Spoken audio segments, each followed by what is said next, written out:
Samantala, patay sa pamamaril ang isang barangay tanod sa San Pedro, Laguna matapos pagbabarli ng riding in tandem criminals kahapon. Naritong report. Pinagbabaril ng dalawang suspect na sakay ng motorsiklo ang isang barangay tanod ng Barangay Landayan sa San Pedro, Laguna kahapon. 5 tama ng kalibre 45 na baril sa ulo at katawan ang tinamo ng biktima na kinilalang si June Victoria, 48 anyos.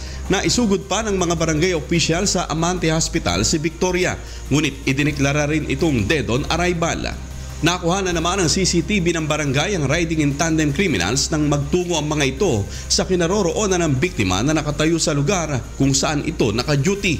Hindi nakunan sa CCTV ang mismong pamamaril sa biktima, ngunit nakita naman ang pagtakas ng mga ito matapos ang krimen. Narinig akong putok. Isang putok. Biglang sumunod ay 3 putok. Sabi ko, yun ay baril. Kumakit ko ako sa bago. Tinignan ko, nakita ko yung motor na umiikot. So, ang ginawa ko, puto ko, pag nakagad sa simbahan, kalpitan ko yung binaril, lapihan ko. Sabi ko, wala ng buhay. Iniimbestigahan pa ng San Pedro Police kung may kinalaman sa ilegal na droga ang pagpatay sa biktima.